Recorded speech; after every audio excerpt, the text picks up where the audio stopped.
guys, welcome back to my YouTube channel. I'm Yasmin, if you don't know already. My channel is called Beauty and Living. So if you want to see all the beautiful things in life, even when it's not so pretty, then make sure to subscribe, like, comment if your heart so desires.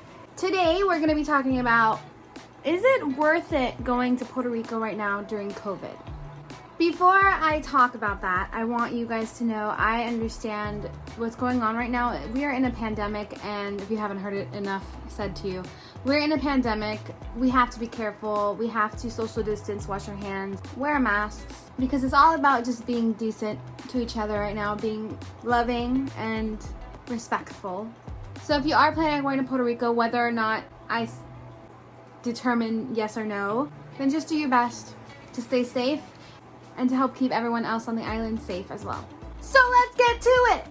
First, I wanted to tell you guys some fun facts that I learned about Puerto Rico that was not the same as where I am from, which is California. The first thing I noticed was they don't have any toilet seat covers. And I was like, Mom, they didn't have anything to sit on. Like, I had to float. Yeah, they don't have any toilet seat covers here. So if you're thinking about coming, make sure you bring your own stash. A second thing that I noticed, I was like, Mom, why are all these police cars and ambulances, they all have their lights on like all the time? She's like, yeah, they have them on all the time. And I'm just like, you know, what if I was deaf?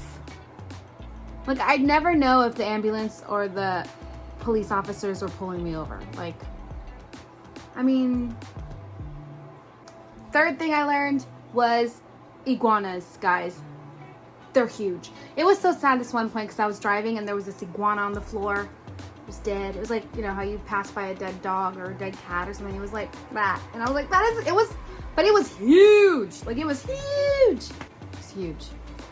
Speaking of the cats and the dogs, there's a lot of them there. But they don't look starving. They don't look like, you know, like they're dying. Some of the cats do. But the dogs actually look like they have their spots, their locations, because they're well fed. They look well fed. I just, you know, I feel sad because dogs are companion animals. They want to be loved. Guys, the white rice here is amazing. All the food is amazing, but the white rice, nothing like where I'm from, because the white rice where I'm from, you have to like add extra stuff, soy sauce or ketchup or something. But there, it's like good all on its own. It needs nothing. Getting down to the nitty gritty, facts are over. Is it worth it going there right now with COVID and everything like that? So I did have an advantage because I was able to kind of see how Puerto Rico was before the policy on July 17th went into effect and after the policy on July 17th went into effect.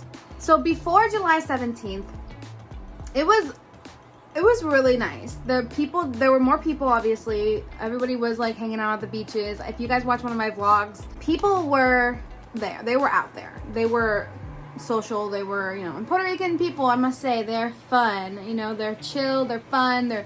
My mom was telling me that before COVID, there were people on the streets, music, there was parties, there was everything, like every night practically.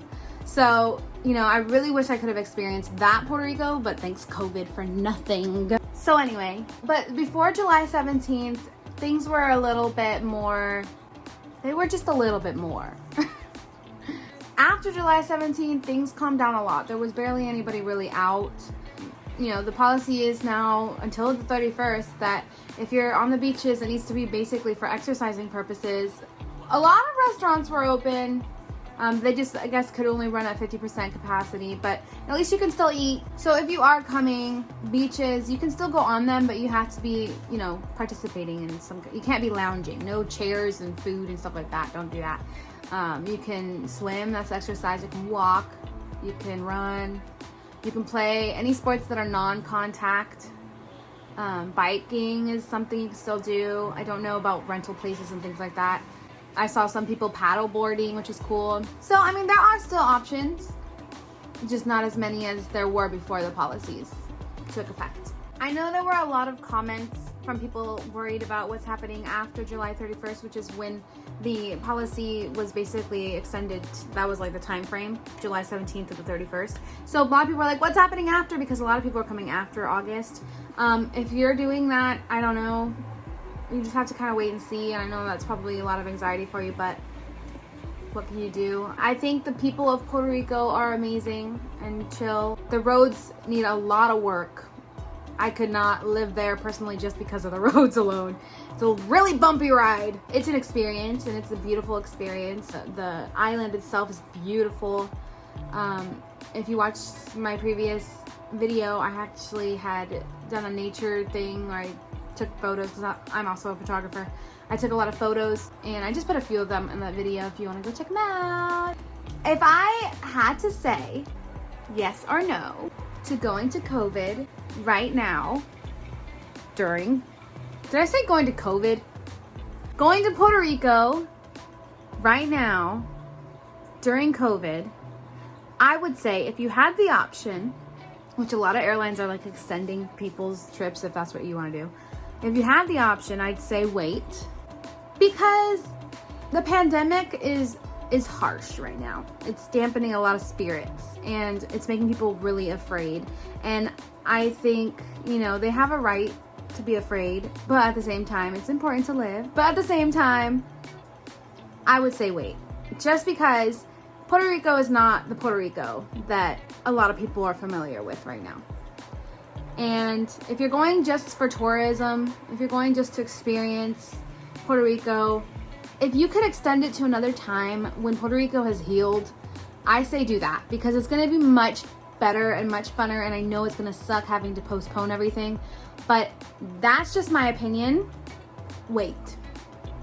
Now, if you're going for a really important reason, that is you, okay? I'm not going to make any judgments on you or anything like that. Whatever, if you feel like your reason for going is important and essential and things like that, that is all you. There's still a lot to see in Puerto Rico, and it's really beautiful out there. So yeah, that's what I say. But you guys can of course make your own decisions. You're all responsible adults, I would hope. So that's my opinion. Boom. I hope I helped you guys make a decision. If I didn't and I'm leaving you with more questions, well, leave a comment down below. I'll see if I can get to them. Other than that, guys, I hope you subscribe, like, comment, if your heart so desires. And make sure to stay tuned. I am actually waiting on my ancestry DNA results. I have been wanting to do this, guys, for so long. So I hope you'll stay tuned for that and for future things that I'm going to do. Who knows what? I don't know. Thanks, guys.